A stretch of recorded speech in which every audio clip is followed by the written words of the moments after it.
देखिए, जो हम लोगों ने 10 लाख रोजगार की जो बात की है वो सरकारी नौकरियां हैं, जिसमें कि 4.5 लाख नौकरियां बिहार सरकार में खाली पड़ी हुई हैं। शिक्षा डिपार्टमेंट में, स्वास्थ्य डिपार्टमेंट में और होम मिनिस्ट्री में जो पुलिस का डिपार्टमेंट है उसमें, और इंजीनियर्स की, जूनियर इंजीनियर्स की लगभग 60% नौकरियां वैकेंट हैं, यानी रिक्त पड़ी हैं। ये ऑलरेडी बजट में इसका प्रावधान किया गया है।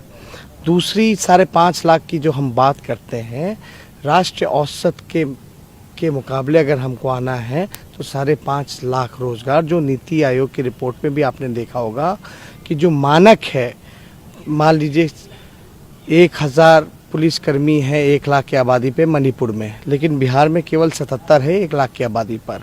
तो इन सभी मानकों को पूरा करते हुए 5.5 लाख, हम तो समय बता रहे हैं और हम सरकारी नौकरी दे रहे हैं। फ़र्क है, रोज़गार में और सरकारी नौकरी में फ़र्क है। और हम तो कह रहे हैं कि हम पहले कैबिनेट मीटिंग के, अगर पहला मेरा कलम चलेगा तो 10 लाख नौजवानों को सरकारी नौकरी दी जाएगी।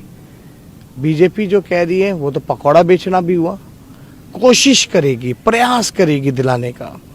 हम लोगों ने भी पहले देख लिया, बीजेपी 1 साल में 2 करोड़ रोजगार का वादा क्या हुआ।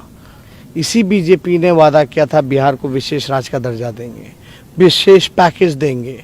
बाढ़ आया था भी 18 जगह, कहाँ थे ये?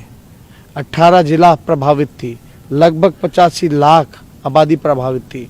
जो हमारे श्रमवीर मजदूर जो वापस आ रहे थे, किस प्रकार से 1500 किलोमीटर, 2000 किलोमीटर चले, कोई सुविधा नहीं, कोई इंतज़ाम नहीं, सबके रोज़गार छूट गए। सुप्रीम कोर्ट के ऑर्डर के बाद भी ये लोग, एनडीए की सरकार, डबल इंजन की सरकार ने रोज़गार नहीं दिया।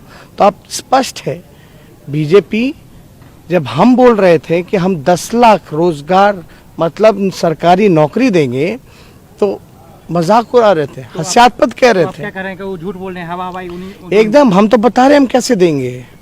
ये पूछते हैं कि कहाँ गया पैसा, कैसे मिलेगा। एक तो पूछते हैं मुख्यमंत्री की पैसा कहाँ है, और बीजेपी कह रही है कि दूसरी तरफ 19 लाख रोजगार देंगे। कॉन्ट्राडिक्शन खुद ही कर रहे हैं।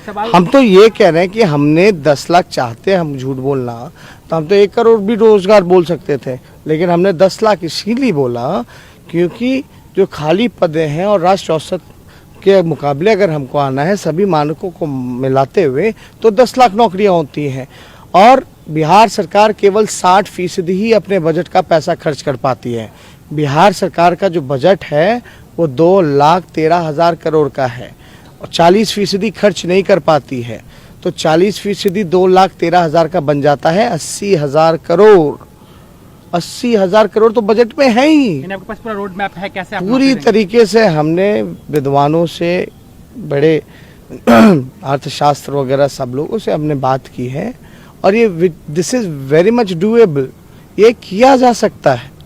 और देखिए, हमको लंबी राजनीति करनी है, हम झूठ नहीं बोल सकते, और हम ठेठ बिहारी जो कहते हैं वो पूरा करते हैं, और मेरा डीएनए भी शुद्ध है। लेकिन एक बात, जो 10 लाख की नौकरी पर जब नीतीश जी कहते हैं पैसा खाएंगे, बिहार के वित्त मंत्री सुशील मोदी जी कहते हैं कि 10 लाख नौकरी का मतलब 58,000 करोड़। तो जब वो 58,000 करोड़ नहीं है तो फिर 19 लाख का, देखिए पहली बात, कहाँ से पैसे आएंगे? आप एक बात समझिए, 58,000 करोड़ की बात कर रहे हैं, हमने तो 80,000 करोड़ बता दिया।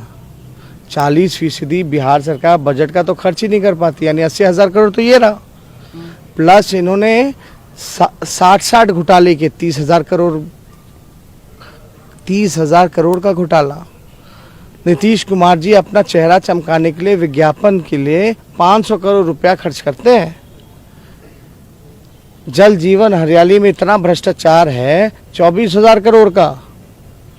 हम तो ये बता रहे हैं ना भाई, 80,000 करोड़ तो है ही जो खर्च नहीं होता, ये 58,000 करोड़ कर रहे हैं। और देखिए, जो ऑलरेडी 4.5 लाख पद जो खाली हैं वो तो रिक्त हैं, उसका तो already plan on plan budget में प्रावधान किया रहता है।